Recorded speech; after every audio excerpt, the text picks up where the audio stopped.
24th edition of the Montpelier Planning Commission. I thought you were going to say, welcome to the Aaron Kazicki show. We could do that too, if you want to. I'm in charge. Yeah, I mean,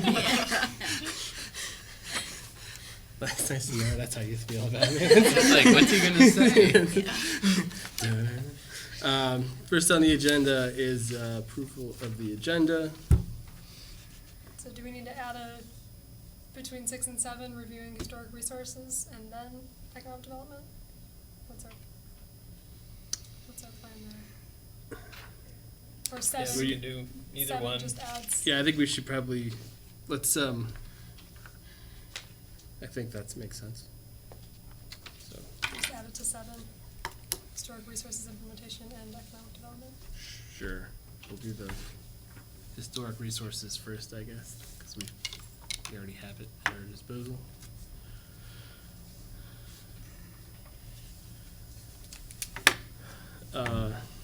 Any objections to the modification?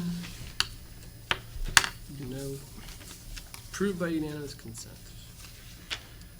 Next is comments from the chair. I don't really have much other than to say, I feel like we're getting into the meat of reviewing these chapters for the town plan. Just wanted to say thanks to Mike and Meredith. It's becoming more and more apparent to me each of these meetings that you're just juggling a ton of balls to be able to do this. So thanks again. Appreciate all the work that you do to get us these drafts in the form that they're in. General business, comments from the public, nobody is here. Next is to review and approve the minutes from February 10th. Has everybody had a chance to look at the minutes? I had a question. On the top of the back, Aaron made a motion to remove the remainder of Franklin Square condos. Didn't we add the remainder of Franklin Square condos? Not remove them? Yeah, we did add them. So I made the motion to remove them. That motion failed. Right. So There was a first. motion. So there was another motion. There was another motion to. That was a good question. What was the? Aaron made a motion Already to that remove one. it. There was a And different second. motion before that. Yeah. Oh, Ariane made a motion to remove Franklin Street Southwest. And that one Oh. failed. And That that one one failed. The one you seconded, Aaron, failed. And then you made a motion to add it, which is to add the rest of the parcel. That was my Final vote. understanding. Right, Yes. it That was sounds 3-3 right. with no That extensions. sounds right. So that was to add it.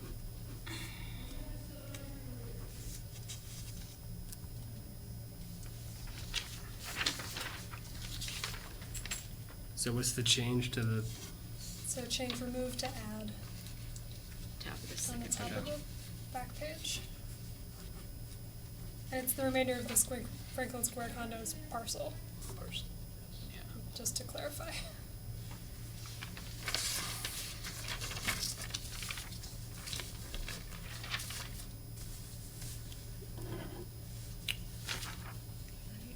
Move approval of the minutes with those changes. Second? All those in favor? Aye. Opposed? Perfect. Good. Minutes are approved.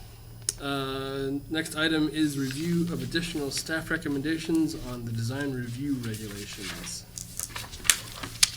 All right, so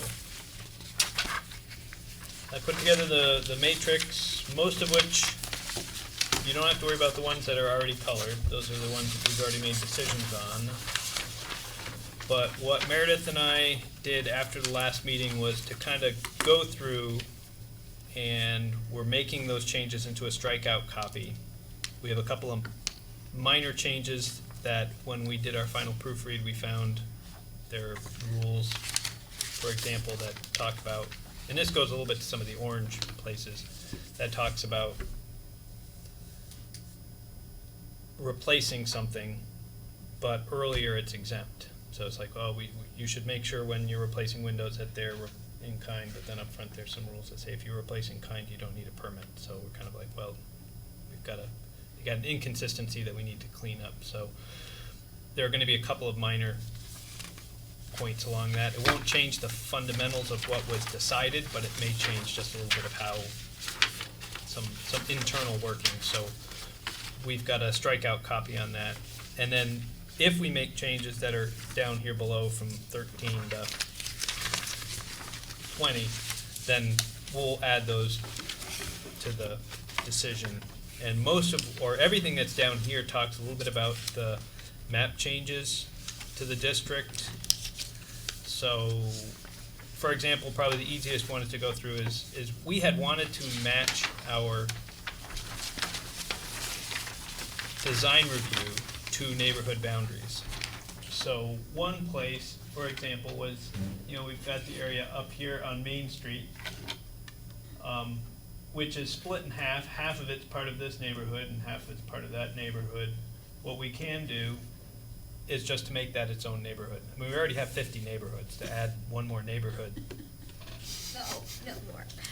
would just go and, there'd be a couple of neighborhoods we'd add and a couple of neighborhoods that we would just adjust the boundaries to. So the idea being that this is, the properties on Main Street are slightly different than those that may be on Franklin and Cross Streets or Loomis and Liberty Streets because of their proximity to the school and their location on Main Street. So Main Street wouldn't change the zoning designation at all.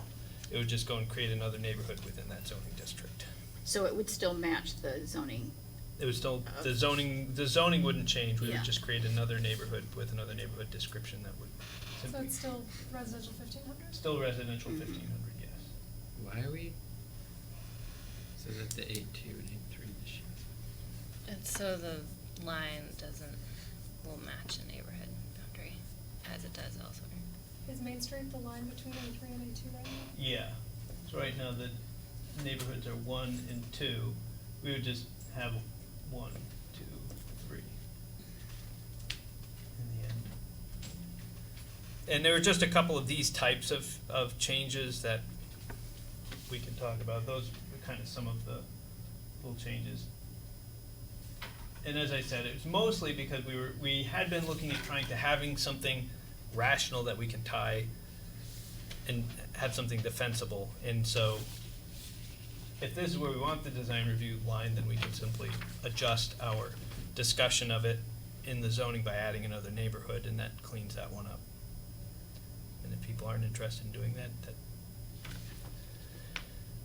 Maybe we could call it something other than the Main Street Middle School. Just because the school itself is a city, so it's not actually part of that zoning, right? no, it is part of the zoning. It's right there. Well, it's, okay. It's in there. I mean, we could Yeah, pick when- whatever name we want. When we I would did just the maps figure- before, that people wanted to see municipal sites identified, but that's fine.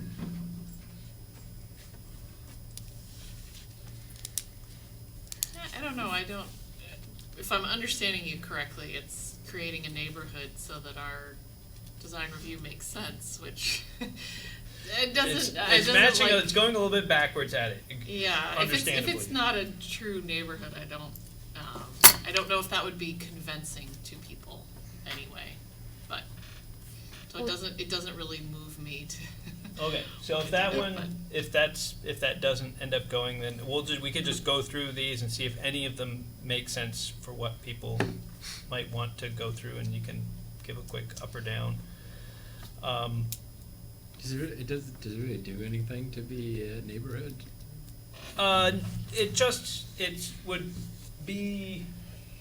It would have a slightly different written description of what defines that neighborhood. It's not gonna make a lot of difference other than to kind of meet our objective of having design review districts follow neighborhood boundaries. That's just one of the exceptions, is these properties here don't match the neighborhoods, so. We could catch it under gateways, though. We could say we chose that chunk of those two neighborhoods because they're a gateway, and we only chose the properties that are facing Main Street. Okay, as I said, 'Cause didn't we, or a number of these were just, Yeah, those these were some suggestions, and like I said, I've got about seven of these very small, some of them small, some of them bigger, ones, that would be one. So if that's a no, that's fine. The second one was, did we want to add this section in? And this is a very challenging, Yes. It's these trick kind of taping. taped together. No. This section here, which we didn't end up putting in before, one reason to put them in is the growth center actually comes all the way out here, so that's part of the growth center. They are also in the mixed-use district, so we didn't include this property out to State Street. It was just, as we were reviewing things, we could put that in. I could send out notices to them when we do the next hearing. If we wanted to add these guys into design review as well. So these are all in right now with our. These guys are all in out to this black line. I'm not sure it makes sense to add those. Those Just are from, like, getting houses what or? those homes are and like. Some of how them are they- businesses too, are- doctor's okay. offices and things like that. Out that far. Yeah, and I think those are just a couple of homes out that way, and There's a cluster of about, I don't know, six There's a houses. couple of apartment Yeah. buildings in there. 5, 6, 7, 8 houses maybe. And then the end of that is the cemetery? What is? The end what's of that's the large- cemetery, yes. So as I said, these areas are in the growth center, so that was one reason I thought. And again, if there's no appetite for doing that, then So what was, this is where the line was? it's still in. Black line is where the line was? Yes. This is what we added. Yeah. I'd certainly consider them a gateway into the city. Do you know what's on this big parcel? These two pieces here are part of the Goldman parcel. Oh, So they're both frontage, they're vacant. I think it's kind of like They're pretty steep. there. Yeah. yeah. So there's like a clear break Between From the here. development. over that there. that like Yeah. hillside kind of creates this break from where you feel like downtown starts. You know? Mhm.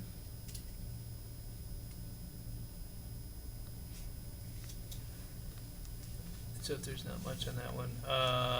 So another one which probably goes along with the other one, which you probably won't look at. Toy Town is the little village that's on the other side of the highway underpass on Route 2. There's a creamy stand and a couple of houses. It's called Toy Town? That's what they've. There's How cute. smaller houses on smaller lots, so that's the only reason I can figure that. I have no idea. That was what it was when I got here. It's for the capillary districts. That's what they were called. And so Yeah. it kind of stuck, and I have no idea if people out there even refer to it that way. But so that is actually part of the same neighborhood and district as these guys, the high school, Green Mountain Drive. And so, if we were going to try to follow neighborhood lines, Toy Town could be its own neighborhood in there, and then that would clean that line up. Would that be a benefit to them? No, it's mostly the only difference is adding these things in to try to be consistent, and if there's not a big yank to try to be following neighborhood lines. On this side of the river or on the other side It's on of the the other river? side of the river. It's on Okay. Route 2. Okay, yeah. Do you want to see this map? I know where we're talking, for a second I thought we were talking about that, I didn't. This one goes all the way out. Yeah, the neighborhood runs all the way out. Okay. And not necessarily the Toy Town blue part, but the pink, the creamy stands and a couple of the other ones on that side. So if we cut it off there, they would be separate. So that would be another one. Another one that is Stonecutter's Way. Again, for the neighborhood sense, Stonecutter's Way is actually part of the same neighborhood that goes all the way out to the roundabout.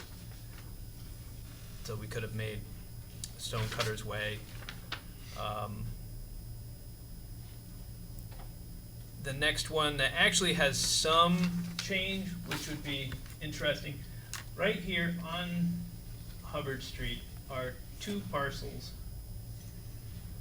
that are in the designated downtown and in the design review district on Hubbard Street. And so we've made one change already to zoning designation. This one would just go and say if we should move 3 Hubbard and 7 Hubbard to the UC2 zoning district. So that would actually change their zoning district in the Wait, where are they now, Mike? They're currently in residential 1500.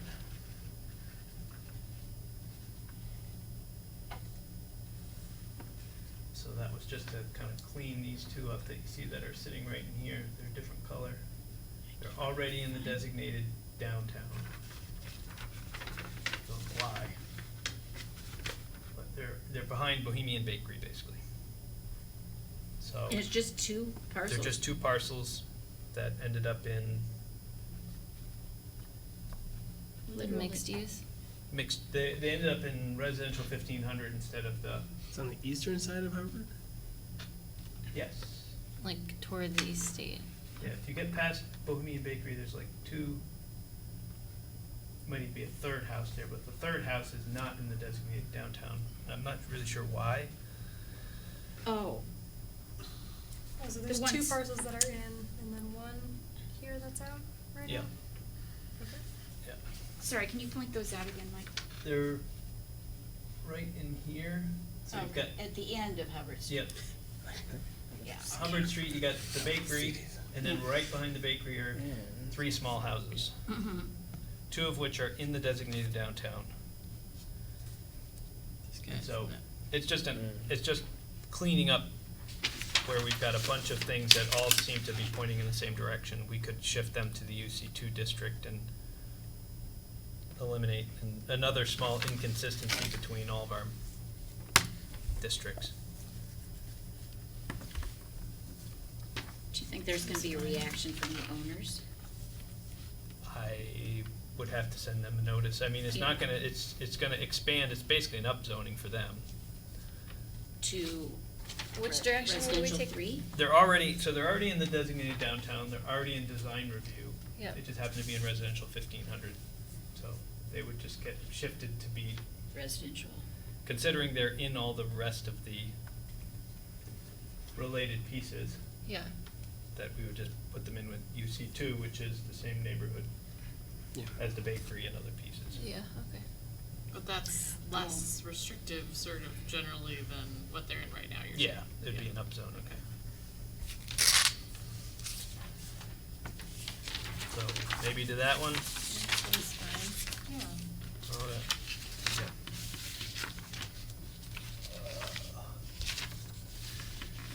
So the other ones, as I said, as I was getting these ready to go for Ashley to do the final things on the map was when I was kind of taking a look. Another one we've got that's kind of part of a neighborhood is up here on School Street. Everything out to Cedar Street is there, except that the neighborhood goes out to the school. So if we wanted to capture the last three buildings, we could get in the rest of that neighborhood. Into which? It would just get shifted into 7-6, which is the neighborhood that's just a School Street mixed-use neighborhood. Okay. But again, if there's less of a appetite for cleaning up the edges, then that one might go along with the same as some of these other ones where. Wouldn't there still be properties on the south side of State? East State? East State's a separate neighborhood, and that's on the next page. But it's the same color. Yes, they're both the same zoning district, but different neighborhoods. School Street is a different neighborhood than East State. Right. So this would have, This will just fix the Take School one. Street intersection. There's the School Street neighborhood.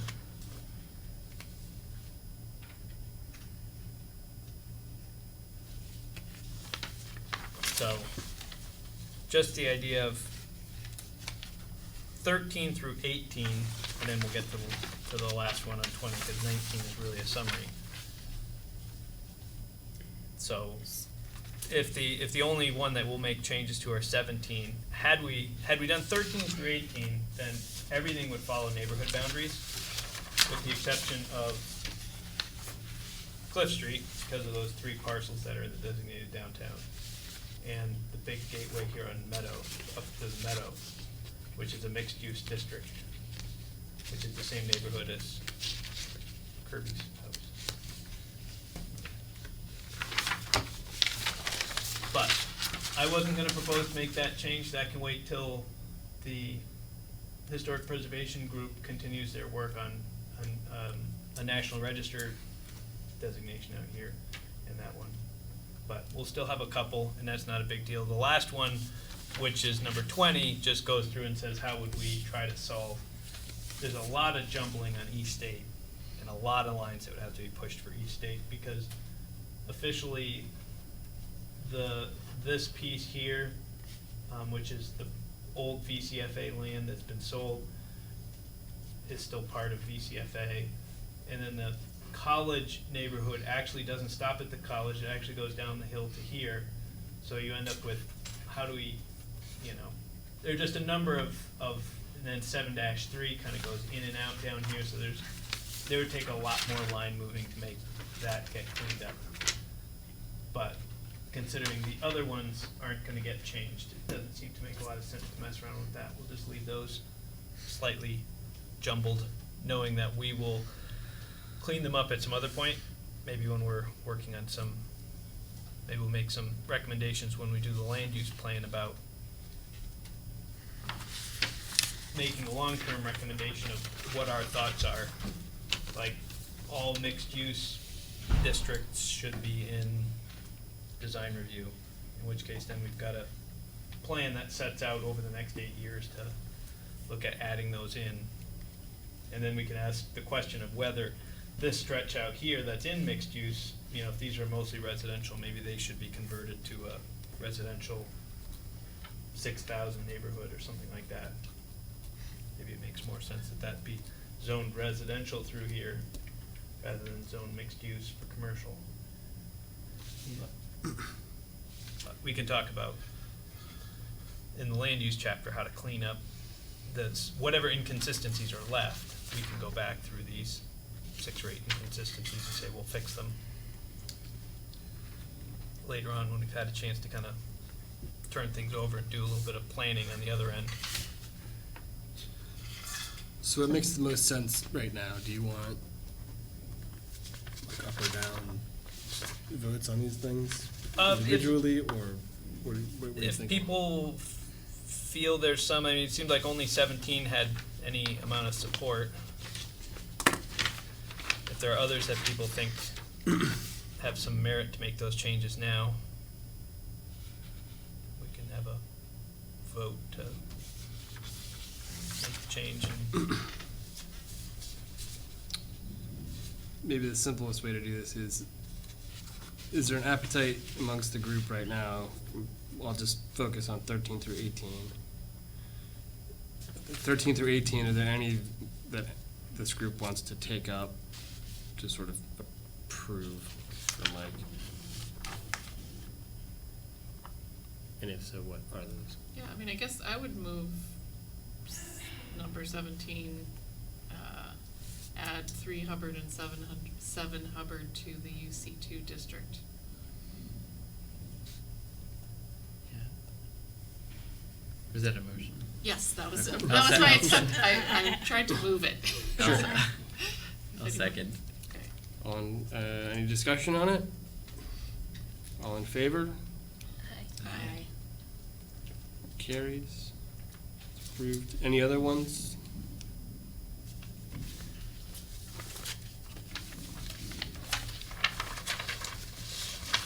All right, so we can take those up. I'll make that as another one of the changes, and like I said, we can take up any of these other ones, inconsistencies, as we do the plan. And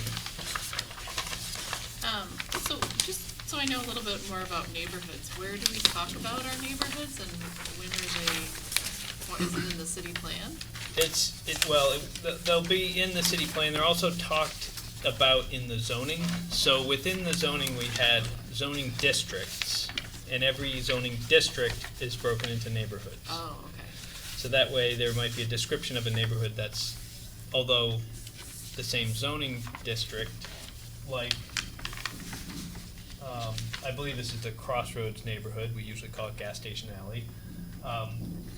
On Berlin Street, the Dunkin' Donuts and Cumberland Farms. That's actually the same zoning district as Berry Street, but it's clearly a different neighborhood and has different character. So the neighborhood description is different, but the same uses and the same setbacks and the same building massing is the same between those districts. So they're in the same district, but different neighborhoods. Drove me It re- crazy when we did the zoning. You just had like a lot of attorneys arguing about the description of a neighborhood that was completely like meaningless in terms of what the implication of it was. Yeah, Well, mostly the- where it would the come big- Well, come that's- to I guess- play is in a conditional use hearing, or in other places in the zoning. There are times they'll go and say something. This change should not unduly impact the character of the neighborhood. And when that comes up, that's when that written description of the character of the neighborhood would come up, because something may be allowed in the Right. Crossroads neighborhood that may not be allowed in Berry Street, simply because it doesn't match the character of the neighborhood. Like a Dunkin' Right. Donuts. So, right? Like a yeah, Dunkin' exactly. Donuts. So it becomes a pretty important aspect of each one of the zoning districts to have that description. But it only comes into play in very narrow cases. And sometimes it reaches a point where a neighborhood reaches a point where it's so different that it really needs to be in its own zoning district. And that area, Crossroads, wasn't that far away from reaching that. It really is kind of a unique area that could have been its own zoning district, but But we had enough. We had enough zoning districts. we had right? enough zoning districts. Actually, we're okay with the zoning districts. It's Well, the neighborhoods. We have a lot of unique areas, so it makes it difficult to summarize everything into a smaller number. So anyways, that's really where the neighborhoods come in.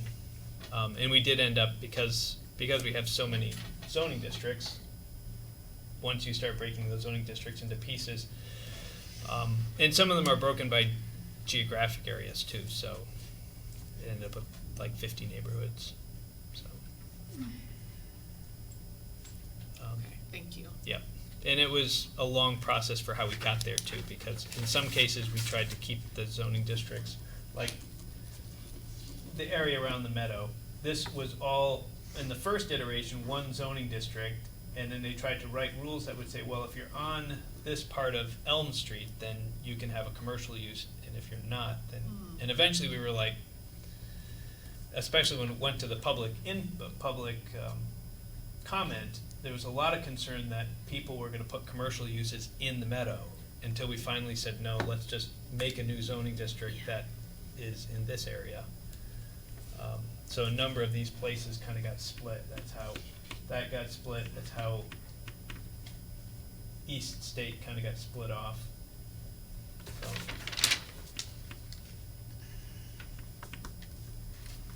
So as I said, we will, with that, we will go through and finish up what we were doing on the strikeout copy. So we've got that ready to go, and so we won't have the hearing on the 9th. March 9th, we were gonna have the hearing. It'll probably be March 23rd, just as a final kind of, because we have to warn one more hearing, that's when we'll warn it.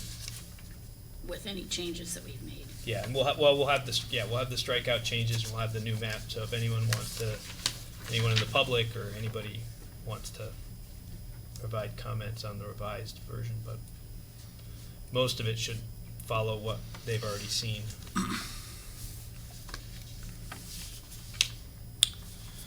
Okay, next on the agenda, review of changes to the Historic Resources Implementation Strategy.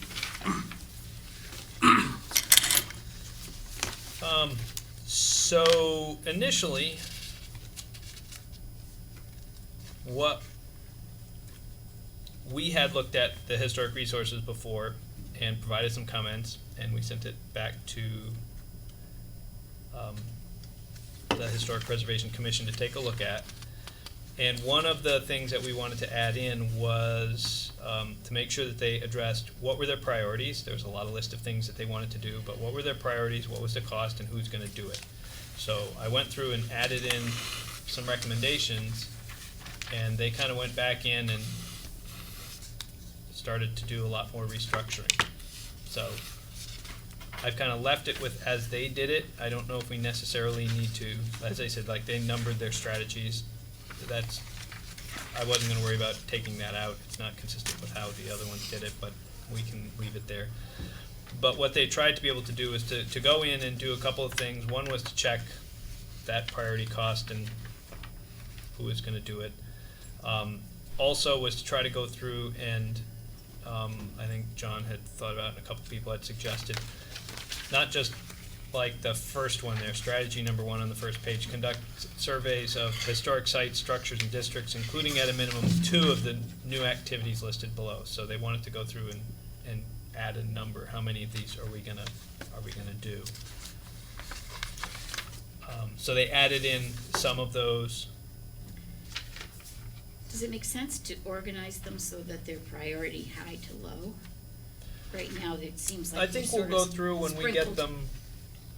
I think when we get them done, we will go through and, because we were gonna reorganize anyways, we wanted to leave it in this format while people work at it, so we've got a logic between what's the goal and what are the strategies. In the end, what we're probably gonna have is the aspirations, a list of the 3 goals, and then all of the strategies, probably with some kind of table, so we can kind of Oh, do it in a I different see. organization. But Uh-huh. it becomes difficult to think through, do we have strategies that achieve our goal, if you don't have the goals and strategies listed underneath it? Because in a number of places, you'll see continue to participate in CLG in the first one, and continue to participate in CLG in the second one, and in the third one. Well, it doesn't make sense to say it 3 times, we could No. just say it once with a notation that says this goal or this strategy implements all 3 goals. So there are measurable outcomes from these strategies generally? Depending what you mean by measurable. Well, something is produced. Yes, if you're talking about something that's produced, then we're trying to look at having something that, whether it's participate in CLG, create an archaeologically sensitive, Where is participate in CLG? the second page, strategy 2. Oh, yeah. Okay, so I mean, that's an example of one where, nothing's produced, but it is a continuation. Yeah, and this continuation of participating in that program. I think we also talked about distinguishing things that are continuations versus new projects. Yes, so continuations don't have priorities to them, because they're just things that we are doing, but really the priorities are about what are the new things that we want to be doing. Why is? And eventually, some of the continuation things, as you said, we may categorize them differently when we flip them to a table, because what most people want to see is what are the new things that you're going to be doing. But we don't want to lose sight of those basic programs that we are already doing. Is there anything we're gonna stop doing? There could be, if somebody's got a suggestion that goes through, somebody recognizes something that's either in the zoning or in a regulation. I think we had before, an example of that was, there was a recommendation that within the sprinkler code that we should exempt certain structures and uses, and that actually ended up passing, so we took it out of the housing plan, but there was a housing plan that said, Oh, that was in the housing plan originally? yeah, I think it was in the housing implementation strategy that talked about removing that, because it was part of increasing housing units, and Yeah. it was felt that the requirement for sprinklers in single-family homes was a barrier to construction of single-family homes. So strategy 2, the one about CLG, why does that not appear in goal C with the other, policies? I mean, it is a policy, right? It is, it's strategy 11 on page 5, continue to participate in CLG. To This is what you mean provide- about it appears Yeah, it appears multiple times, and so, and it was just meant for the committees working on it to go through and say, what are we doing to improve upon the city's protection of historic resources? You know, what are all the things that we do to protect those? we continue to enforce the Unified Development Regulations, the zoning, so we've got regulations that protect it.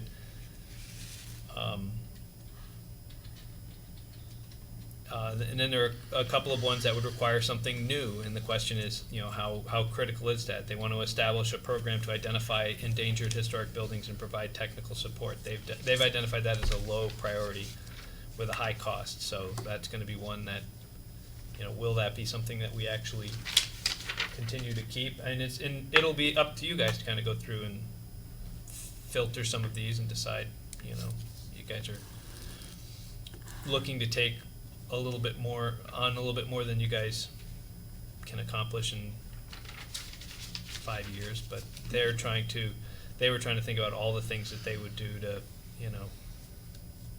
to help them. And I'm not sure there's much we could do with number 3, to be honest with you. I don't think there's the staff capacity or the financial capacity for us to identify endangered, and I mean, basically it comes down to like the Jacob Davis house over on 1 Home Farm Way or 5 Home Farm Way over next to the Agway. There's a derelict that building. Yeah. historic building. The city is, they kind of was like, well, we should provide technical support to these owners, and it's kind of like, is that something staff should be doing, or is it really, that's, it's too bad, but I don't know if that's necessarily a city job duty to try to go and, take these historic structures and figure out how to maintain them when there's nobody there to maintain them. It really is a private sector. But they put some of these in here.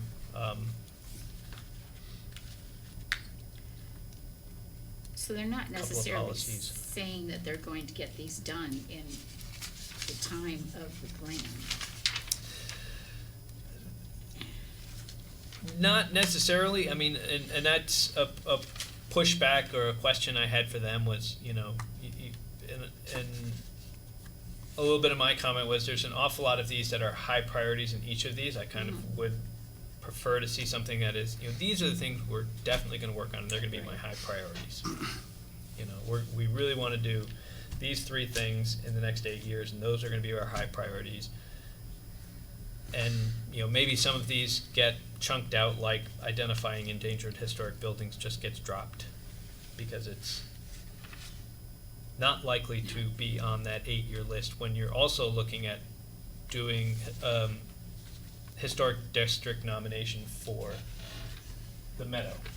And I would see that as a priority. I mean, from my position, I would think that should be something the Historic Preservation Commission could work on, as well as the college itself is not a historic district either. Neither one of those areas are in a historic district, so those would be priorities.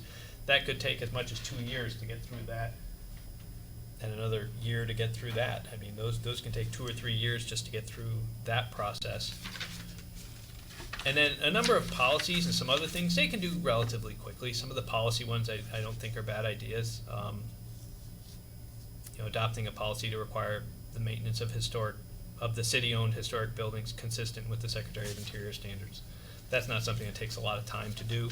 It's something we generally do anyways, but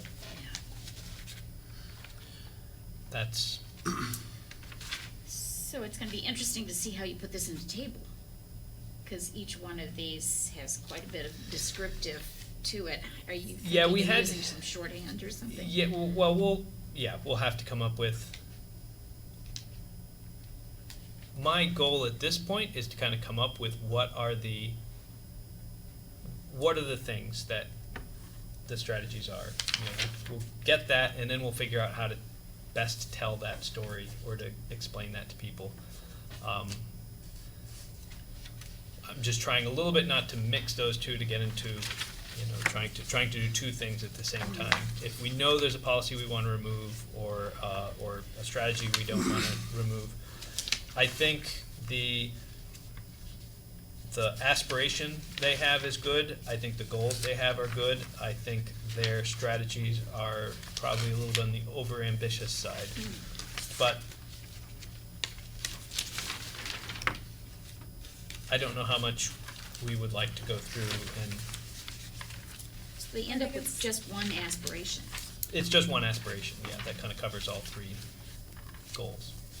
think it's really helpful for us to know, from your perspective, what isn't feasible.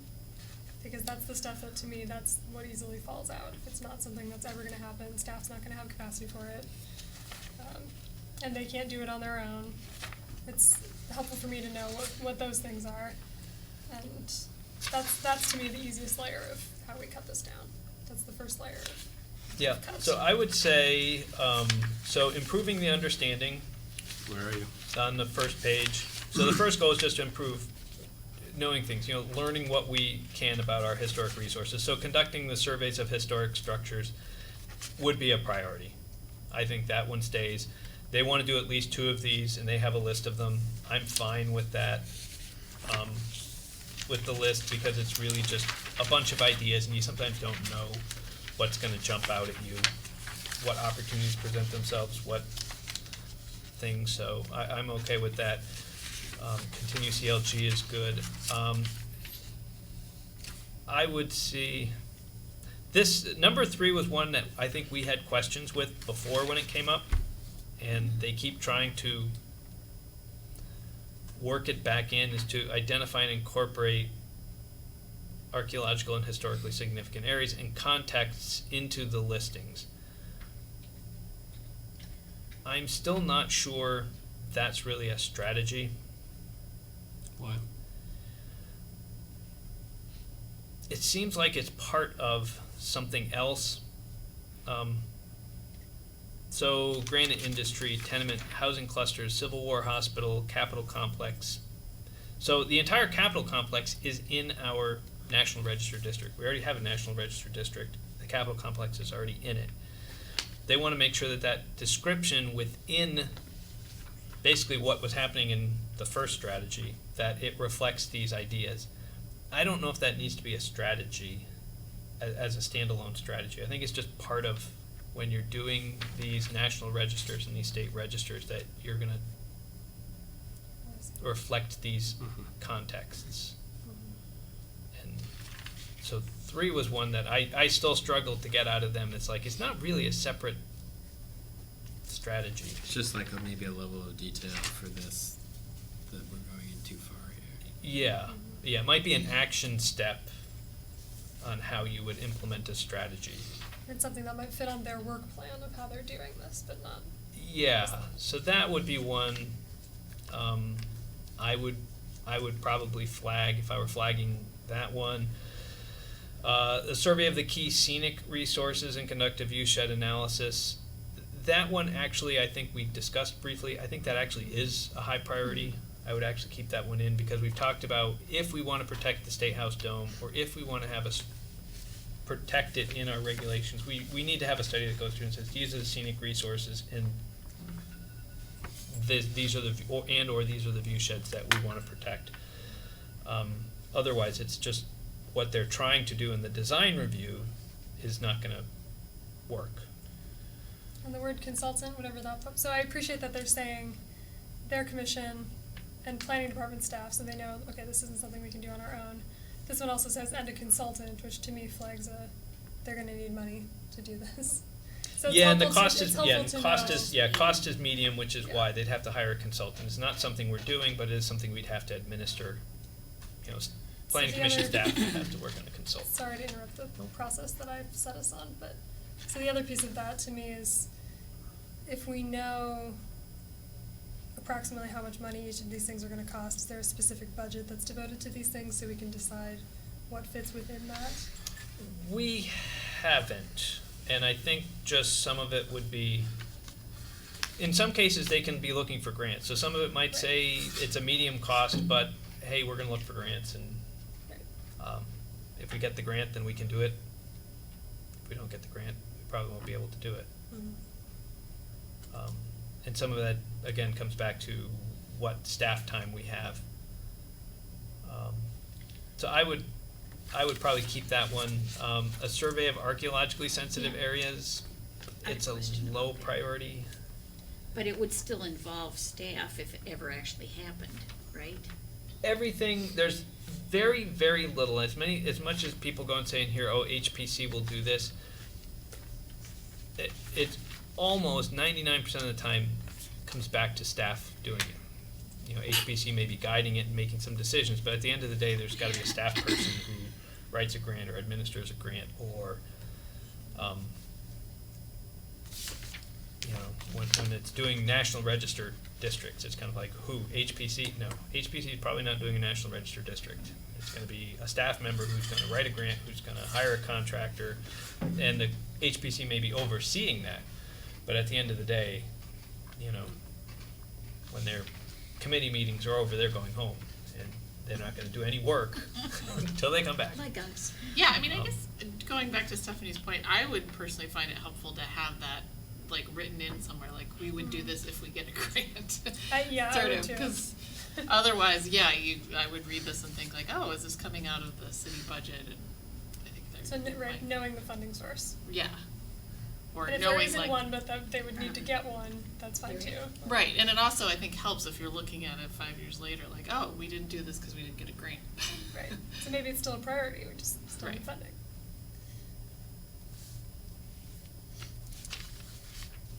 And I don't know where the best place to put it is,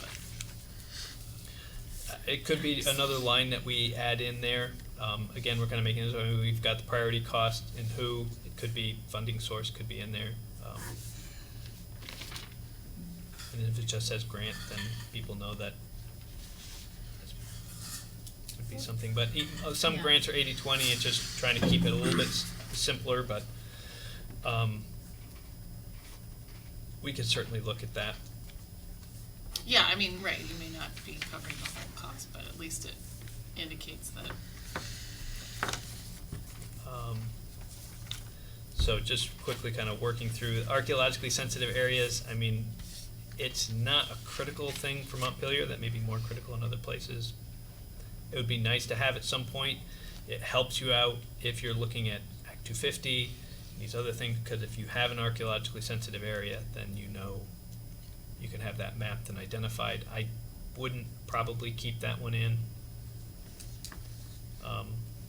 So 3 would go, 5 would go.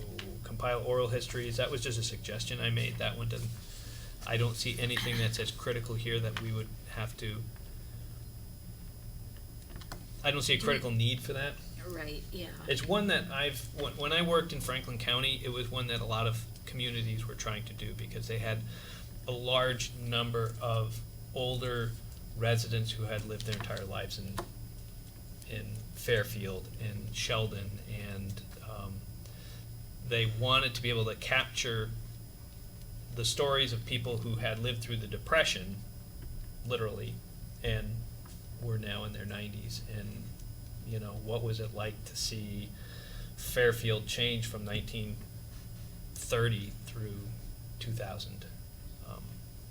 I don't see that we have that here as much, but Because we have pretty good documentation in terms of what historically happened over the last. yeah, the oral histories are usually about talking. That's Vermont Folk Life Center and bringing Oh, in yeah. folks to go and get the stories of, the only ones that might be interesting here would be of, getting the Pat Leahy's and some of these other ones that talk about Growing up here. growing up here and, his stories of delivering newspapers to the French bloc, or, the fact that the French bloc was empty and he couldn't deliver newspapers there. And here it is 75 years later and there's still nobody living there.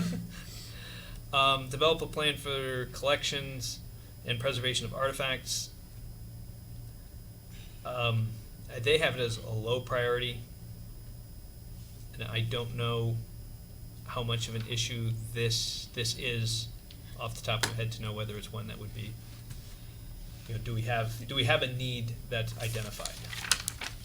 Because there are various entities who are already doing this, right? Yep, and again, this is a critical thing for some other communities that I've worked with.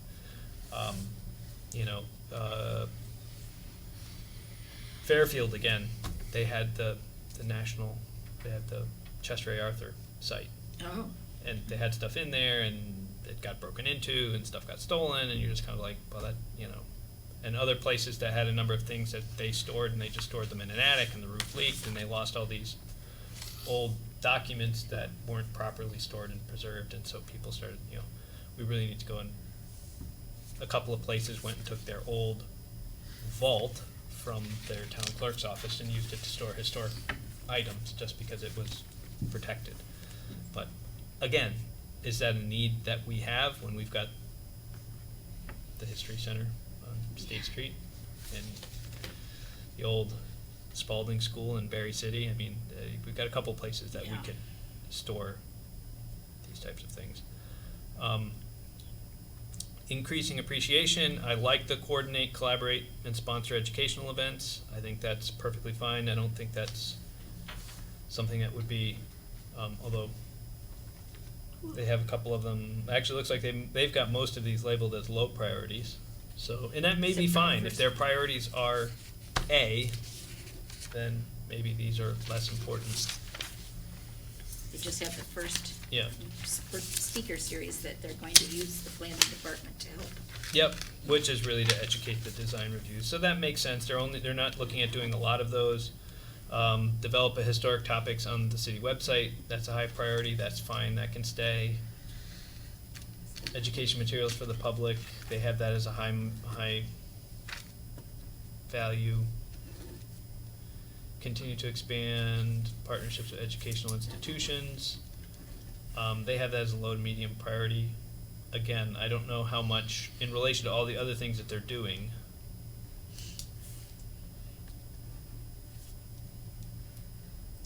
I mean, it And seems trying like to a good, coordinate and collaborate. I mean, it seems like a good effort, but whether or not they can get to it with everything else. yeah, and again, the concern that here would be a little bit of the who, HPC, possible consultants or collaborators, and you're kind of like, again, this comes down to having planning commission staff really do these. I mean, So I think they're if not- somebody personally wants to inject themselves into coordinating with a teacher and going over to the high school.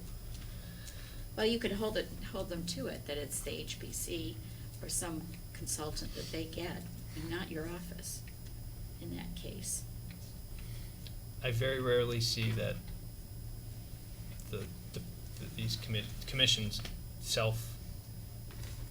Show up. well, I mean, there are going to be things that may happen, but It seems like there's like two baskets. One thing, like a group of things that we are going to do and commit to and like should hold ourselves accountable to. And then a lot of things that are like, yeah, those seem like okay ideas. It's hard to know between now and like the next 7 years if they're going to happen or not. If they don't, it's probably not going to be a huge deal. If they do, it might be pretty cool. But I don't know if we like frame them differently. Yeah, because I feel like if we don't put them in at all, then we might forget them. And in a few years, if somebody comes on the Historic Preservation Commission who's got a lot of energy and time and wants to do that oral history, if it's not on the list, maybe they won't think of it. we can organize a parking lot of ideas that just goes through, here's our implementation strategy, and here's a parking lot of, there could be a line in there that goes, here were additional strategies that were considered. Yeah. Yeah, that would be Yeah. Is that kind of what you were saying? Yeah, I think things that we didn't think were bad ideas, but we're Didn't not gonna rise to the like. level of But they weren't good ones either. Well, If we get 8 things done, and I mean, it used to be when I would do these for smaller municipalities that didn't have a lot of staff and a lot of, even a lot of committees, they would just have like a planning commission and select board. I would eventually get them down to a point of say, give me the 5 things you're gonna do in the next 5 years. And let's focus on those. We may have 30 things in here that we're gonna do, but what are the top 5 things that we're gonna work on? And, a little bit of this I think is great. We've got 30 strategies, and at the end of the day, these are the top 6 or 7 that we're gonna work on. I like that, and I think it'll help the committees narrow also, because it's not like you can't do those things, we'll keep that somewhere else, but it's not, we have so many committees and so many things that we wanna do, and to be able to narrow it to say, here's 5 to 10 things is gonna be really helpful. So having that backup list is gonna help them do that, I think. Yeah, because then Like you don't feel focusing. like you lost it, yeah. and you might not be like constrained either. Like if something is not on the list, but some new way of attaining that goal shows up, it won't feel like you can't do that either. Right, because it's been recognized as something that could be done, just, Yeah, we've got They a should parking put it lot of on, stuff that are good ideas, and there may be things that aren't in the parking lot that may come up that are good ideas. Yeah. I was just at a brainstorming event, and I love parking lots, but somebody was like, we should call it a bike rack. Yeah. We do that once in a while. I thought it like was to call great. it bike racks. Yeah. This is Vermont. Yeah. Bike racks, not parking lots. Bike racks, not bike. I'd never heard it before, me either. Should they start like a TikTok account? Just put your educational material. I know very little about that, and it Me makes me neither. feel like an old person because it confuses me, and I don't feel good about it. I'm right Is there it with you. necessary to know? See, that's the critical Yeah, maybe question. not. That up the By the parking time, lot. by the time I learn it, I'll be like, I got this TikTok thing down. They'll be like, no, that was. That was Just, was- it just that looks was like ADD yesterday. on display. Yeah, I That's know. all I. Yeah. Okay. Anyway. As we all scribble digress. furiously on our paper. Find out. TikTok. Yeah, right. So We're 5, banning. initiate programs to install interpretive informational historic markers. They have that as a low to medium. I don't know if that would be Those are the kind of parking things I lotted or bike racked. bike rack, yeah. But that feels like if you get the right like grad student and the right HPC person, that could just happen easy with no money. Yeah, I think the idea is, and what I would like to see them is just to make sure that the idea of goal B is we want to increase the community's appreciation of historic resources. So the barrier or the issue they found was last time we tried to do design review standards, the community really didn't seem to value our historic. It was just kind of taken for granted, and they were like, we need to be doing more to make sure people actually understand and appreciate the historic, what's historic around them. Maybe they see things and don't even realize that's historic, and make people understand what's out there and why it's valuable and how difficult it is to replace if it's lost. And so I think what's in goal B is important. I think they just need to make sure that they focus on what are going to be the important things to getting there. You know, it seems a little focused on making sure the public and developers understand the design review regulations, because number one kind of focuses, their high priority was that workshop on that. Education materials seem to be focusing on the value of historic resource. So I mean, there may be a little bit that they can work on, but I think we can bike rack a couple others and see if they come up with a couple others. Again, it really comes down to making sure they can prioritize and do something to make sure they're getting out there. Do those walking tours and those, although it'll be a little bit more difficult now to do that in conjunction with the farmer's market, considering the farmer's market will be out at Caledonia Spirits. So it's tough to do a downtown walking tour. Yes, the downtown. All summer it's gonna be out Are there? they staying? Yeah, I don't know. That was what I'd heard. I'm Oh, actually, I'm what I- hearing second, third. I heard that in the summer it's going to the state lot. Oh, it's going back To, downtown? Yeah, Oh, off okay. off of Taylor Street, but the state lot. where Oh, there's okay. Lots. Good. of room. It makes sense. What did we end up doing with 4, strategy 4? Is that bike racked or? I had bike rack that one. I think that's gonna involve a lot of staff, and I don't think, if I'm gonna have staff working on something, it's probably not gonna be coordinating to work with the high school on educating or going to Yeah. Norwich. It would be more if there was a high school focused group that Yeah. wanted to add this to it. Yeah. And then 5 also. And 5 also. Yeah, 6 and 7 would be kept.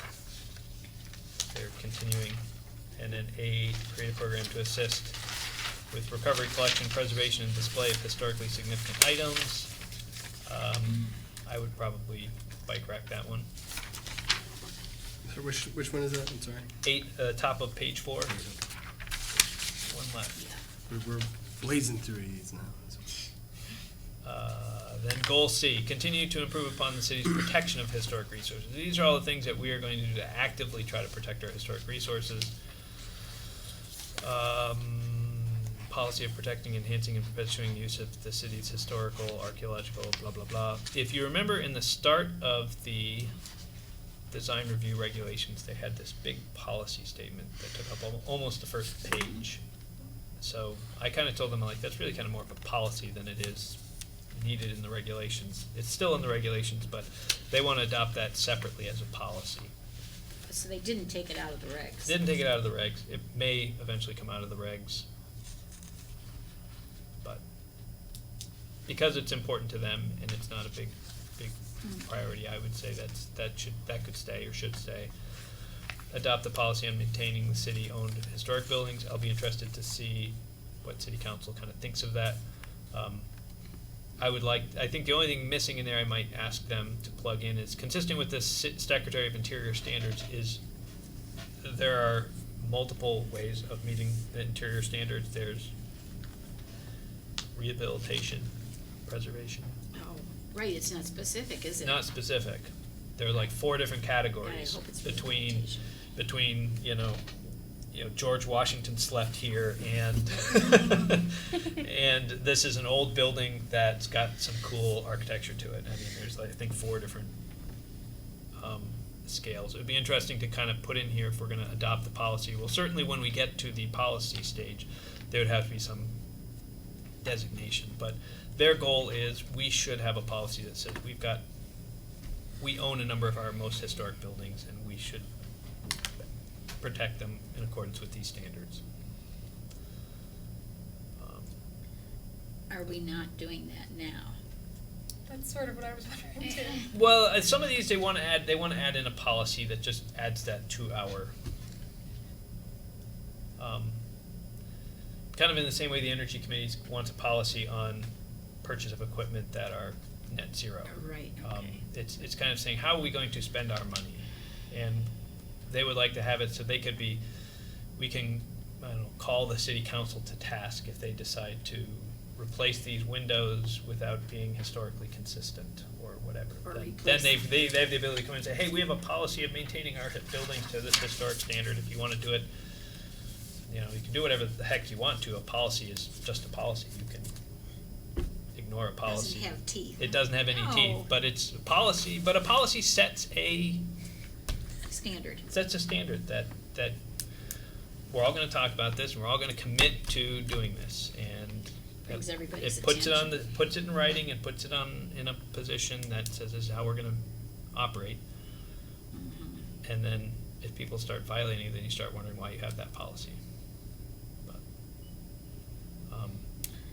certainly from that standpoint, establish a program to identify endangered historic buildings. Again, this is one I would definitely bike rack that one, because I don't see that that's really a role that we would be taking on, and it came up directly with the Jacob Davis property when that came up. We said this is we are willing to be here to hear if a private developer came in and said we're going to pick up this property and we need the city's assistance through grant writing, a tax stabilization, and this other thing, then we can restore the building. Great, but it's not our job to identify that building, go out, knock on the doors, and say, hey, we don't think you're doing enough to protect your building, and we're gonna suggest to you how to fix your building, and Seems we're gonna problematic. offer you money to fix your building, and then people are gonna sit back and say, well, I'm gonna wait till my building goes to crap, so the city will give me money.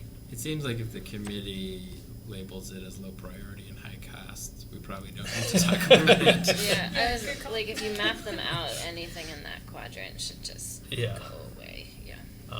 Continue to administer and enforce the provisions of the zoning regulations that protect historic structures, and then there's a list of them down here. And I don't think any of these, I think all of these are perfectly fine, and this is appropriate. What about where they're saying possibly require HPC review of demolition of all buildings or sections thereof that are more than 50 years old? Let's say there's an older building, not in the district, not in the, not historically evaluated. Does that mean that the HPC is gonna have to look at it? It does seem like that, doesn't it? It does, and this one says possibly require HPC review. They're to a certain extent, they've been looking at that, and my push to them has been we should be looking at what it means to, they should be participating in the rewrite of the zoning to make sure that the DRB and DRC have the tools they need. Not necessarily the HPC. I'm trying not to get other committees to be providing those inputs, because ultimately it's going to come down to the rules anyways. The mainframe at the Department of Labor qualifies here. Wait, what's gonna come down to the committees anyway? I didn't The understand. DRB and DRC. So even if it goes to HPC, they're not going to, HPC Oh. doesn't get a vote. Make the Well, decision. yeah. They're yes. going to eventually just go make a recommendation, which means it really still comes back down to making sure you write the rules that, whatever we as a community value, are we going to allow these historic structures to be demolished under certain conditions, or not demolished at all? We've got to come up with what the rules are, and how they're going to be evaluated, and HPC needs to participate in the writing of those zoning rules to make sure that they're, So they're looking to amend the zoning rules. yes. Although I think you're correct in that to possibly require HPC review of demolition of all buildings is Pretty extensive. pretty extensive, and I don't know I would, There's a lot of or sections thereof. A lot of leaps we have to make to get there now. Yeah. We already have this in the district, right? Parts of this are in the district, but it doesn't go to HPC for review. It just goes to DRC for review. Now, a member of the HPC can certainly go to the DRC hearing and provide comment, but in order for it to go to that, HPC meets once a month, so that would take what's currently a 2-week process and turning it into a 6-week process, because we'd have to send it to HPC for comment before we could warn it for the DRC. So, I mean, this section strikes me as odd because it's sort of saying the HPC isn't totally satisfied with what the design review is now, but that, I mean, this is the city plan, and so I don't know, I'm struggling with this goal. I mean, I understand that the HPC may have a goal to make the design review more, whatever word you might use, stringent is what comes to my mind, but it could be a different word, but is that gonna be in our city plan? I don't know, it seems odd to me. well, the first one's talking just about demolition, and I think it's okay if we maybe struck after the possibly. Possibly, yes.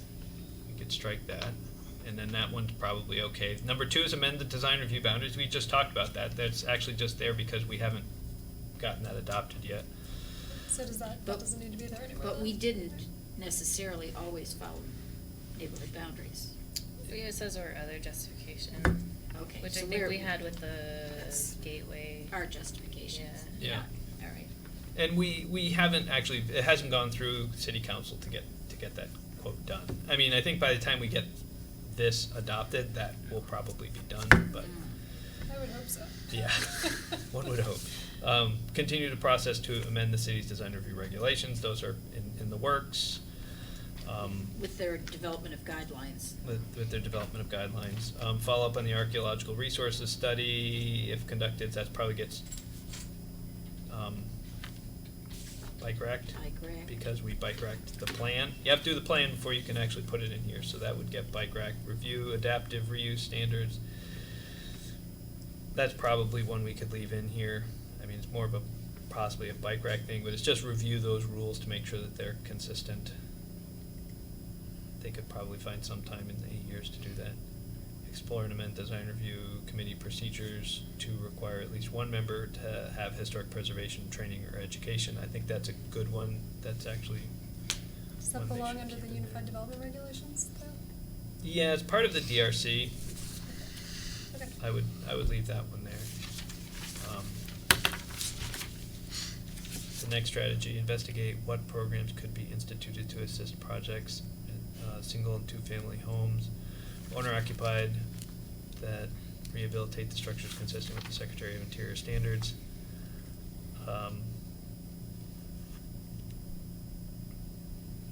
That's one that they want to come up with. I know they were interested in that one, is to develop a program that would do something like that. So a list of programs that could be used. Yeah, so what we have is currently anyone who's a commercial property has access to a number of state and federal grants. Right. But if you're a single family home, you have to meet the design review standards, but you don't have access to any funding to help you pay for it. And so what they wanted to be able to do is to identify funding opportunities for these single and two family owner occupied structures so they could access funding. I don't know what that would be. But for them it was to do a study. Mhm. So I'm comfortable leaving that one because I know they sounded like they really wanted to do that in the next 8 years, so. Okay. Can we go back to strategy 4I? Yep. Sorry. So I see that, yeah, some of the other ones are more process, but I amend the demolition of historic structures provisions to make the process clear and to cover all historic structures. Is that something we agree with as a city? I mean, I don't know, I don't have a problem with that, I guess, the and to cover all historic structures. Are we talking about national, like, in the National Registered Historic Structures? There's gonna be some Doesn't say. question as to defining what that means, all historic structures. Yeah. I mean, I'm reading it as saying any structure over 50 years old. But And we've heard some argument that, in fact, our zoning already covers all historic structures, but the truth is, it hasn't really been enforced that way. So, we're kind of a little bit of, well, we need to look at the demolition provisions Well, I mean, I just have and to figure that out. I have an issue with that and to cover. I mean, I'm fine with amend the demolition of historic structures provision to make the process clear, but anything else in that section to me Do you doesn't wanna really put fit. to, Oh. between to and cover, you could put to study the, or to study all. whether to? Okay, yeah, I guess, yeah. Sorry, what was the last one? What are you suggesting? So it'd be amend the demolition of historic structures provision to make the process clearer and to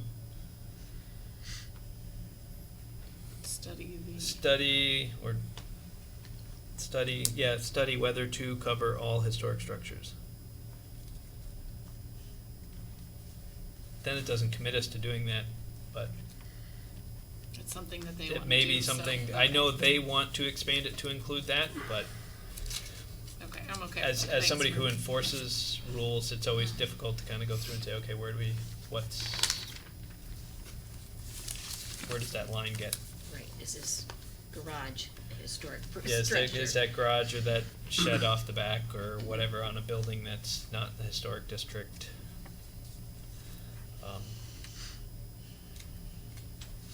So,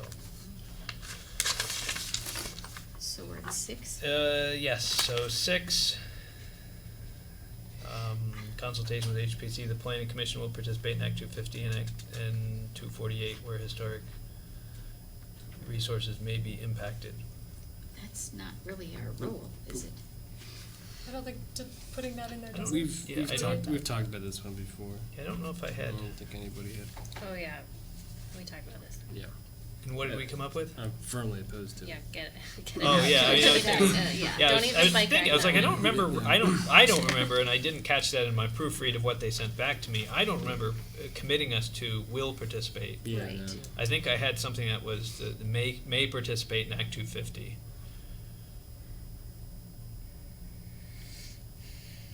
Do we wanna soften it just to say may, or do we? I mean, want to- there's mechanisms planning commission's already has a right to intervene in a 248 process. I'm not clear on what our rights are in Act 250.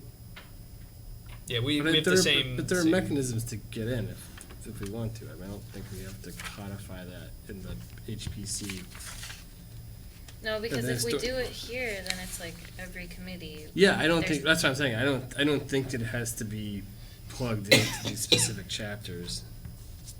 And I think there's a larger question that we're gonna have to grapple with down the road as to whether or not we want to engage in a determination. Through of the, in through the in Act 250 process. Well, just whether or not we wanna sort of stake a position on it in the town plan. Well, arguing the other side, I would agree on Act 250 on a lot of cases, because really, we do our own, and we do a good job on our own rules, and we do our own reviews. So for us to oppose an Act 250 permit kind of seems a little weird. Right. Section 248 is different. So that's usually something that has been exempted and preempted and taken out of our control. And so if somebody wants to stick a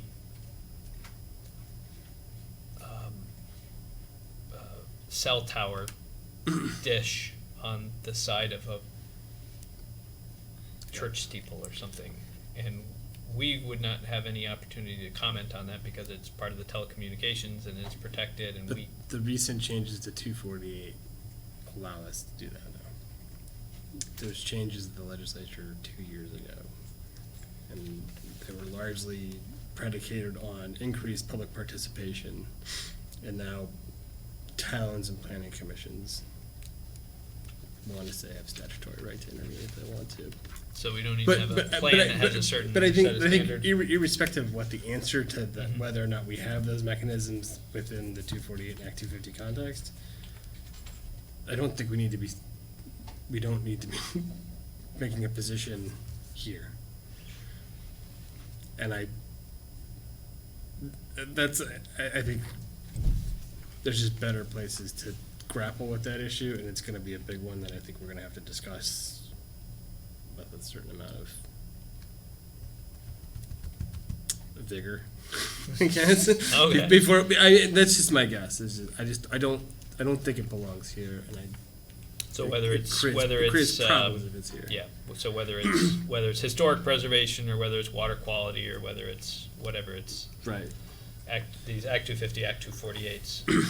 But what they really saying is like trying to set out an intention for themselves to be aware of what's going on with those processes? Because I think what their goal was with that, and I had given them some information that said, these are ways other communities work on protecting historic resources.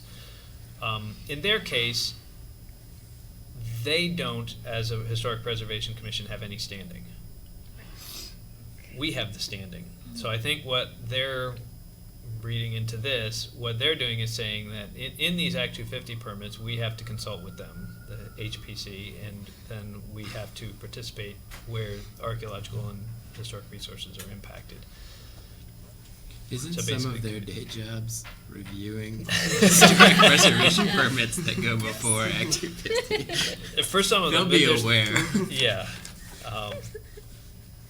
So I think that's Yeah, I just think that there's a larger concern where we agree to a section that says the consultation part I don't have a problem with. It's the we will participate when there are certain criteria that are raised in either an Act 250 or 248 proceeding. Yeah, and I mean, certainly my years here and my years at Berry City, we've never done very much with Act 250 applications that come in, or Act 248s. Right. Except to, in some cases, actually just write a letter of support that says, we support these proposal. Yeah. And in your experience, has that approach served you well? It's been fine for the Exactly. situation we've had. We haven't had anyone Exactly. who's I mean, kind of come in to. Yeah, no, and I think that's It's the fine. one that comes in, but I don't think, going to your point, not having it in here would prevent us from going and having a case by case where a case comes up and Exactly. somebody decides to Right. stick a giant satellite dish on the side of a Yeah, I mean, Yeah. church Those steeple, have then to- we would probably be able to still, because we didn't have it in here, isn't gonna say, well, you didn't have it in your plan, it said you can do that. Exactly. We'd Those, still, those things have to be in accordance. They have to turn in plans for And I us just to fit. don't want to get in a situation where somebody says, oh, well, there was an archaeological concern with respect to a Act 250 permit, and you guys didn't consult with us. And, you know, the town plan says that you need to participate, you need to consult with us. Yeah, a little bit of my concern would be if we knew there's an archaeological site, I think, if the state, SHPO and folks have signed off on it. Right. There's only so much you can do, Yeah. which is not a lot in most cases. So 6 we would actually remove then. Strike. So that would be just a strike. Yes. Okay. Yes. I got to see enough yeses.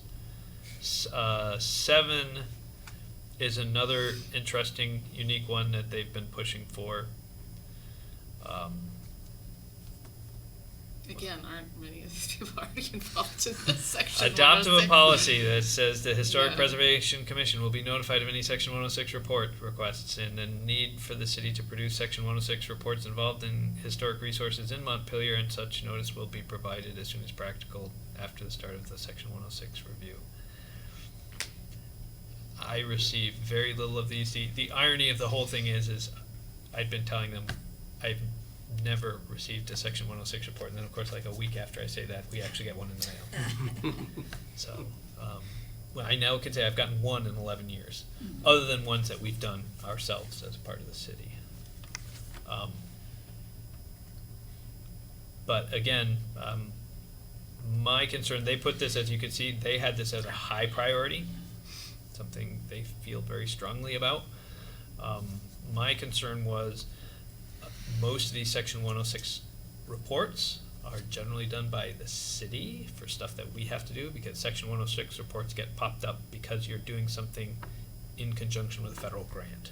So if you're getting federal monies, and occasionally private groups, organizations get access to these Section 1, federal dollars, so they need a Section 106 report.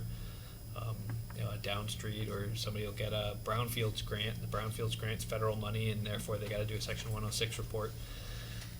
A lot of them are city projects, and my warning to HPC was the minute you come in and start,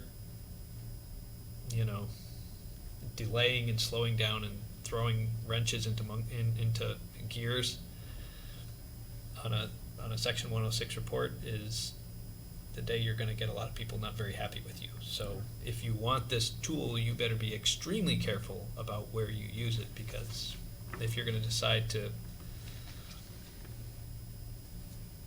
jump on the Section 106 report because of the potential of an archaeological site in the transit center parking lot, and you're going to hold up that project for or whatever it happens to be. I don't even understand quite how it would be, like how the city could force the Section 106 process to listen to them, because that's a federal requirement, and so you're entitled to provide comment. So the city, a private group, Down Street is going to do a project, and for whatever reason, it's not getting reviewed through other things, but it's going to destroy some historic resource, and they needed to do a Section 106 report. We could provide comment.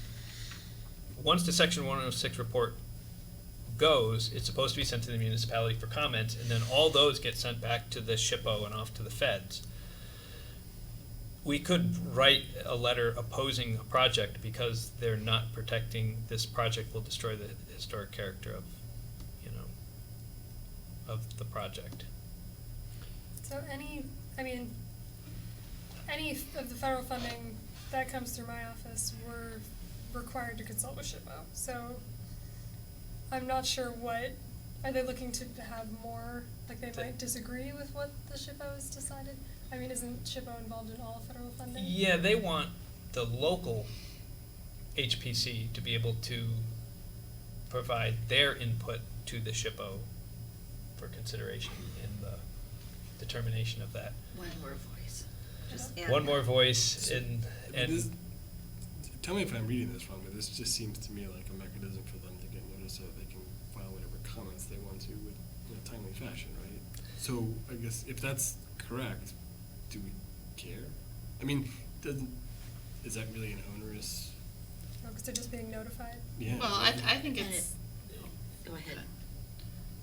I think this is, you know, I mean, maybe not overly onerous, but any developer who's doing some kind of process that needs a section 106 review, this adds an extra layer, and an extra impediment, and I'm also not sure, like, if the city is who's allowed to comment, is the HPC necessarily always representing the interests of the whole city? I guess that's, no, you bring up a good question. So is this a request that the commission be notified by whom? I guess I read it like if Mike got it in his mailbox every Yeah, 11 years. and if that was, and even if this, if that was all it is, that they wanted notice of these things, and that was all HPC was going to do with it. My question was like, yeah, I mean, we don't need to put this in the plan for me to go and give you guys copies of, you know, when I get an Act 250 or Section 248, you know, it just gets dropped in the filing cabinet. If somebody wants to get copies of those when they come in, awesome, I'll give you a copy of it. It's not a big deal. I don't need a big thing in the plan, but it really seemed like they wanted to take an active role in that in the Section 106 review process. So their reason for wanting it is not just, it does say here they just want to be notified. They would like to go and have that so they can make those other steps. And again, if they are reviewing these things and 99 out of 100 times they're just like, yep, that's perfectly fine, I'm okay with that. But again, my you know, I don't have a vote either way. My recommendation to them was to be extremely, if you wanted this, and we're going to give you the Section 106 reports anyways, because all you're doing is asking for them, and I never get them anyways, but the issue is going to come up. The ones I will guaranteed get are the ones that the city is working on a project, fixing a bridge, because we got AOT funds, doing a project, and if I give them Section 106 reports, and if they want them, I'll give them to them, and they just start using them to start to throw wrenches into city projects, they're going to very quickly find themselves not being a very popular group. So, Ariane, do you know? I don't know anything about 106. Who gets to comment? I only know, you know, that we get the letters. I didn't even know that the city got to comment in the 106 process. And actually, I didn't, somehow in our discussion, I see that they're just wanting to be notified, I guess, which. Does the process just call for general public comments, or are there certain parties that are entitled to comment? I didn't think that the Section 106, but you know They more. seem to think because we are a CLG community that the HPC has some opportunity Okay, to well, comment, that's- only because we're a CLG community. Okay. But I'm kind of relying a little bit on this is not a section of planning that I know a ton about. I don't think this needs to be in the plan. Like, if this happens, okay. But, like, if it doesn't, I don't think goes a long way in achieving anything, right? Like, if 7 years from now we look back and we're like, oh no, they never were notified of, like, Section 106 Yeah. permits. Like, Was Take it there a particular project that this came out of? I don't know if they have a specific thing that they have a concern with. I mean, it's so specific that it makes me wonder if sometimes somebody did not get notified, but. Yeah, and I think in a lot of cases they don't. And I think it's just a little bit of maybe somebody happened to read their CLG background information and said, hey, we're supposed to be getting notified. We're allowed to get notified, and we're supposed to be getting notified. We can get notified. You know, we could be commenting on all of these projects that involve Section 106 reports. And of course, it's just a question of if we get them. So, but yeah, I kind of said my concerns on that. they Continue. did list it as a high priority. They Yeah. absolutely, this is, and I just kept pushing back on them to go and say, you know, I'm not sure I get this, but. They You didn't know. prioritize the one above. I wonder if they feel the same way. I don't know Number about 6. both, yeah. Yeah. Because they seem sort of similar to me. If like Yeah, both are things that we can participate in and don't necessarily need to call out. Yeah, and I think in this case, those two, they rely on us, so they're in 6 trying to Yeah, right, okay, true. hook us in, Right. and in 7, it's, they, I think, have the power as a CLG community to provide their own input to the way up. They just need to be notified. So shouldn't they be getting noticed then? Yeah. But they haven't been, they haven't been, and, you know, So that's like I something- said, it's 7 maybe one that's more of a, doesn't have to be. Like we could just do it, right? Yeah, we can just do it and give them the copies. I think they wanted to formalize it with a policy or something, but I don't know if it necessarily needs that. It's just an action. We can do it and see what happens when they get them. 8, continues to assist historic property owners with grant writing, which we already do.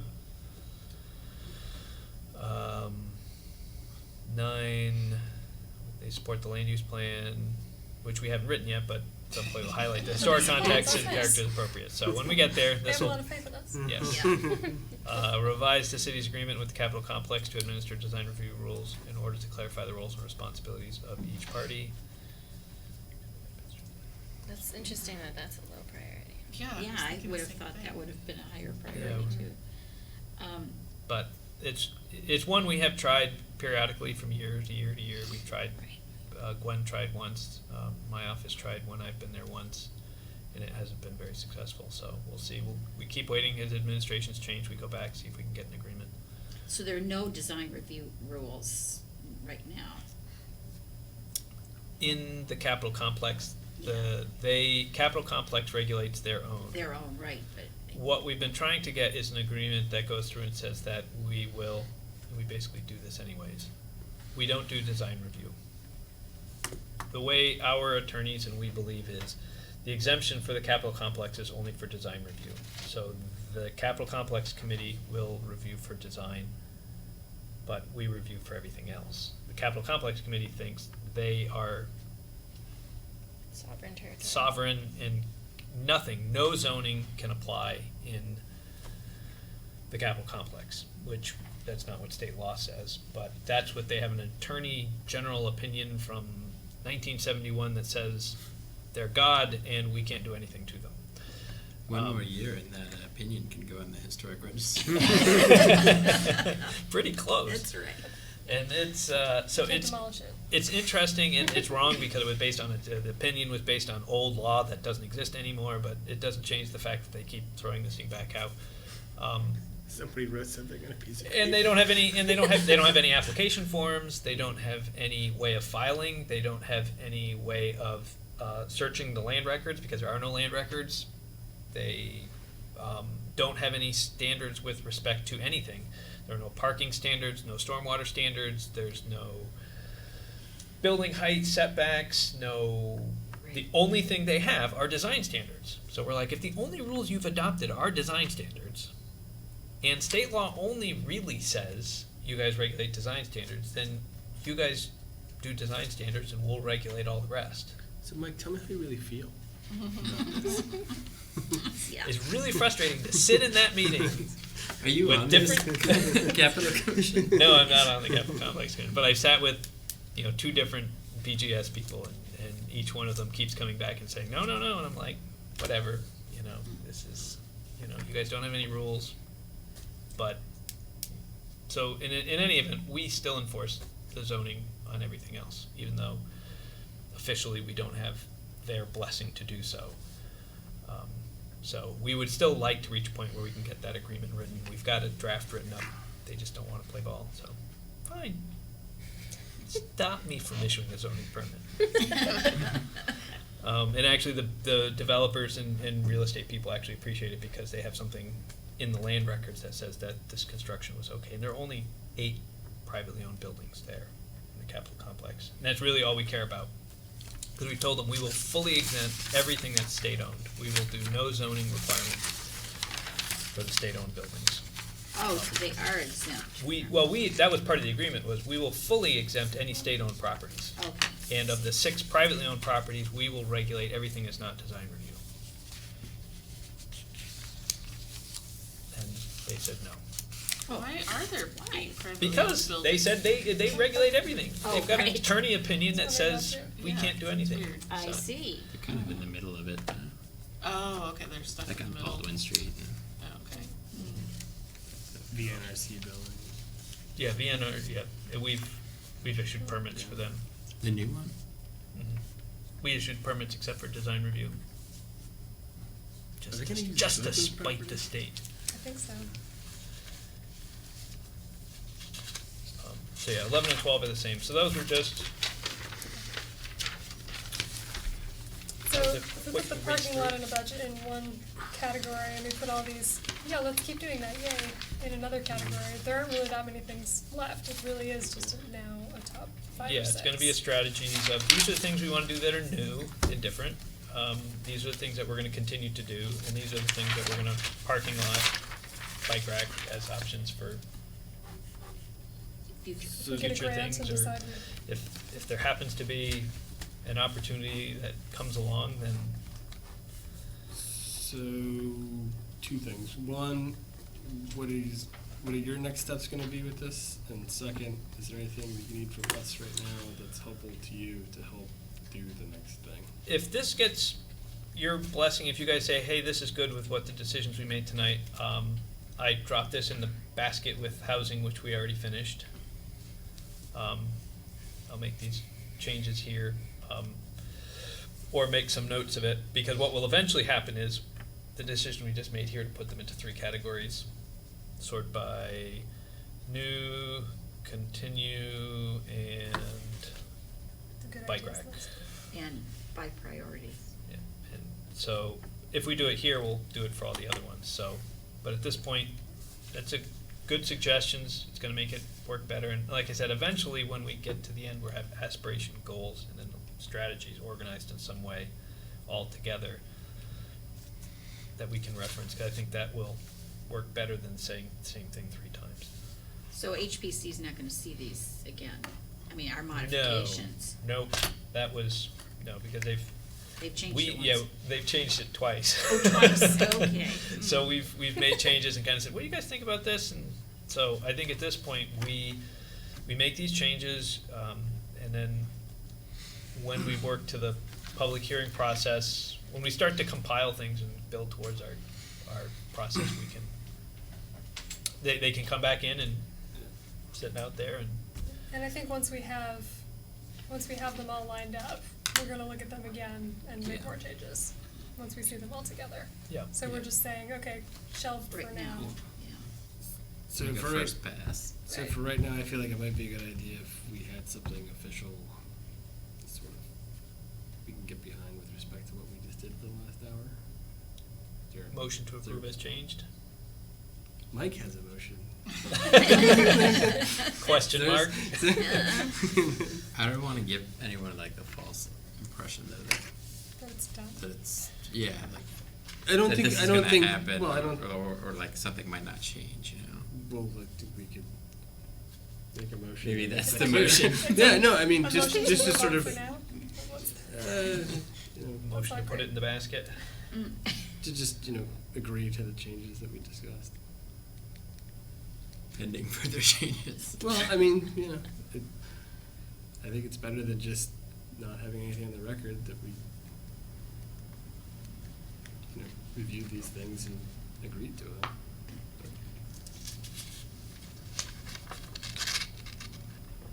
Yeah. Why not? No, Fine. I think that makes sense. Or would we just have the minutes reflect?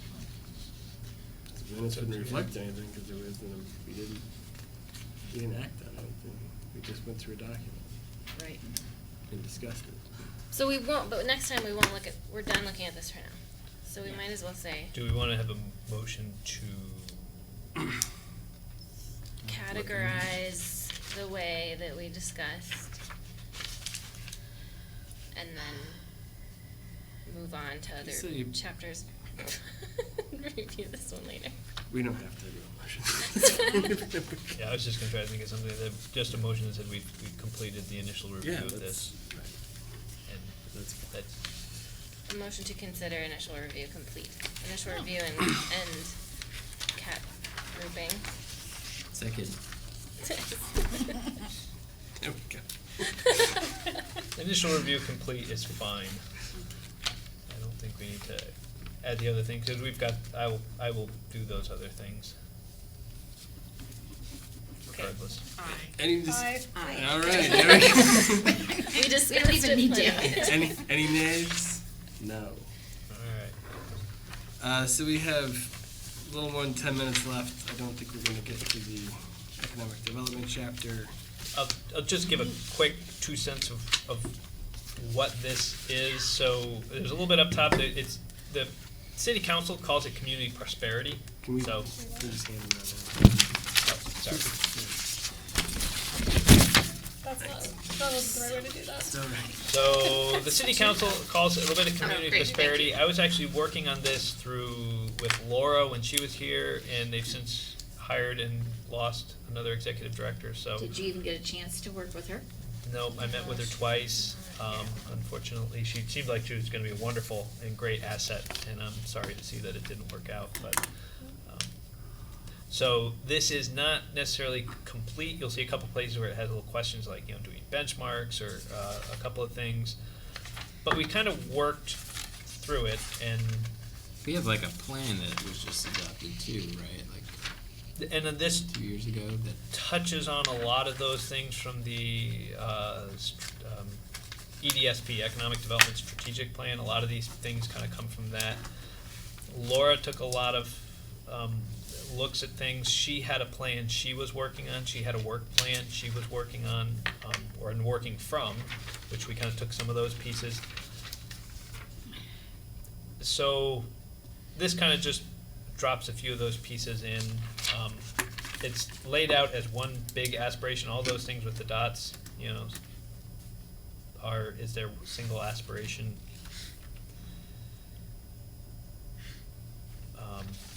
And then the goals are obviously targeting the educated workforce, the flexible, efficient building stock, the building economic climate, quality place, high quality, affordable place to live. So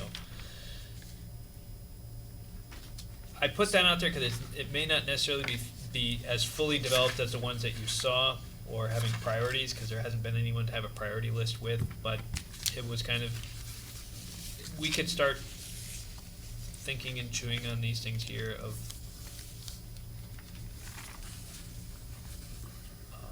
kind of getting a sense of where they were thinking. And it's a challenging one to do because it's always been a difficult topic. What is economic development? What is community prosperity? How are we going to evaluate that? It's not as easy as you think. You could have an economic development plan that grows the grand list, grows jobs, grows your GDP, for lack of a better term. We're not going to really create jobs. We're just going to have the existing businesses be more vibrant and make more money.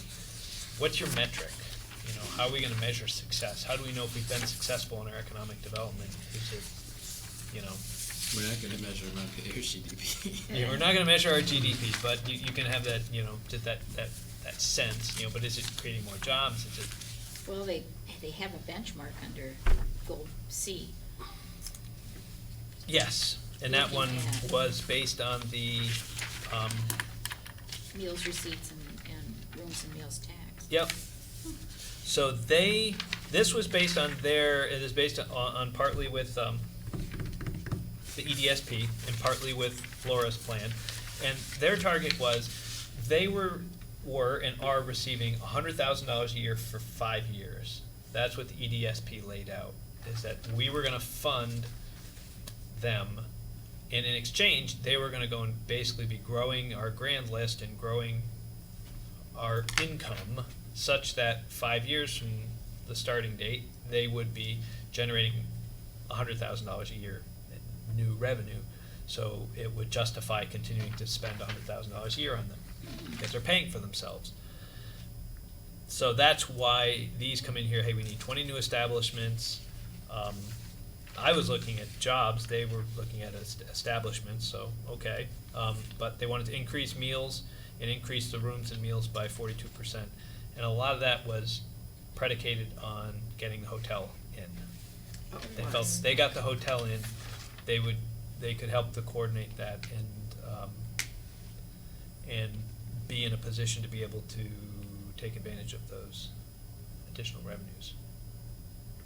So that's giving a little bit of what their thinking is. Whether that's a good benchmark or the best benchmark for the city, that was the best benchmark for MDC, because if they wanted to continue to have funding, they were going to have to continue to meet their EDSP target of generating $100,000 a year. So we may look at that through a different set of glasses. That So they didn't choose to look through at, in terms of tax receipts, which is the point, right?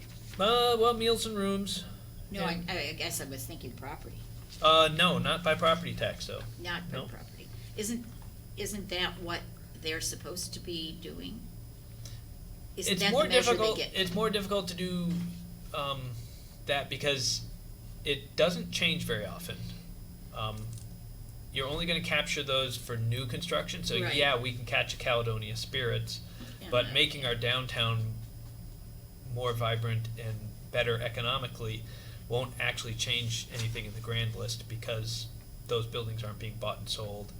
In a reappraisal, everybody kind of goes up, so it would be a more difficult metric for them to use, I think is why they avoided that one.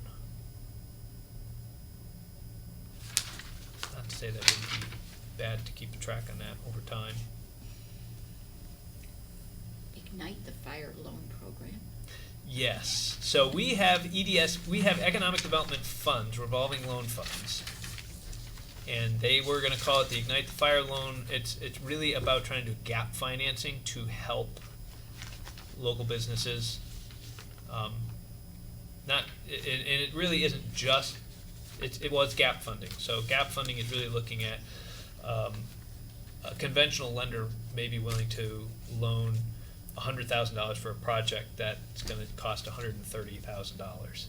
So there's still a gap. Well, if the bank is willing to put up that much, we can be willing to put up a loan for $30,000 to fill that gap. And working with different lenders, the lenders can be, the way they can structure it is that we get paid back first. And so it was an interesting program that the banks would be willing to have like an interest-only loan. There were a couple of lenders in town that were willing to sign on to this program to go through and say, well, if you do under this program a loan through this bank, then they'll do a 5-year deferred loan or interest-only loan for that 5 years. And in those 5 years, the borrower is paying back the city first. Then after that, they would owe the rest of that. So they, in that scenario, the person who's borrowed the money only has to pay back a $30,000 loan Starting starting off, and then the bigger $100,000 loan later. Uh-huh. So and again, from my standpoint, I was like, I have no idea. If lenders think this is a good thing, Yeah. and businesses think it's a good thing, and we have the available cash in the bank account because we've got revolving loan funds from the 1980s, that is just cash that's sitting there. How can we take this cash, which was our question to them? We've got $100,000 cash. How do we get this cash moving to help you businesses do things? And they said, well, this type of gap financing would be really helpful. And we're like, all right, well, that's an idea. Sounds like an EDM festival. Ignite the fire. I didn't know where you were going with that for a second. I was like, what? They So should yeah, spend it on that. What? Maybe. giant festival. EDM just sounded too much like economic Yeah, development. I was exactly. like, what's the acronym? Ignite the fire in the pit.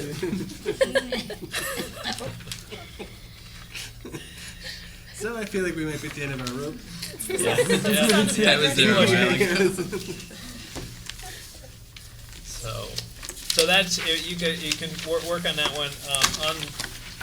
Unrelated whatevers we've got. I'm working with the parks, transportation. Transportation is working on a draft, trying to get theirs to the committee. They have got their aspirations and goals done now. They're working on strategies. Have you been working with them? Parks, Transportation, Energy, Yeah. you guys should have yours. Did they hand yours out? No? Nope. Oh.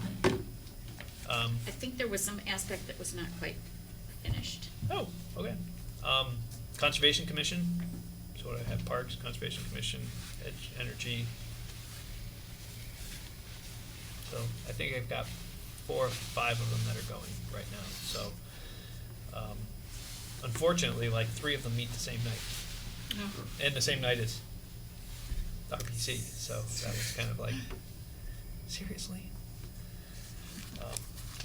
But the RPC got pushed to April, so that's good. Yeah, Parks, Transportation, Conservation Commission, Energy, Economic Development, and working with Kurt on utilities, so those are the ones I've got going right now. So. So what do you think will be next? It's really up to the committees. I push hard to try to get them to make decisions and to move them out. But unfortunately, a lot of these committees meet, like Energy, meet once a month. And so to try to go and say, you know, I really want you guys to try to go and review these things and get them out and get them done. It's somewhat challenging, but hopefully we can get people not to be historic resources, you know, where it's nitpicking every word for 5 months. You know, we really just want to, if we can get something that's good and get it moving, there's always opportunities to revise it as we move this along. But So are you gonna interject to them that they should do priorities, they should do relative costs as well? yep, the Okay. priorities is really the most important. The relative Yeah. costs I can figure out, because the costs are just, you know, is it something that's less than $1,000, something between $1,000 and $100,000, or something more than $100,000? Most of those I can estimate. Oh, it's a grant to study something, that's a medium, because it's going to be anywhere from $10,000 to $30,000. That's going to be relatively small. Policies and a bunch of other things are relatively low. Yeah. And then building Just- an energy farm, that's a high priority. That's a high cost. It just helps us to evaluate potentially if we have an idea of what it is. yeah. Okay. Anybody? Motion to adjourn? Thank you. Second? Concludes another Okay, there we edition go. of the Aaron Kazicki Show. Thanks for watching. Good work, Aaron. Pretty sure the season's canceled. John's been waiting for 2 hours to say that.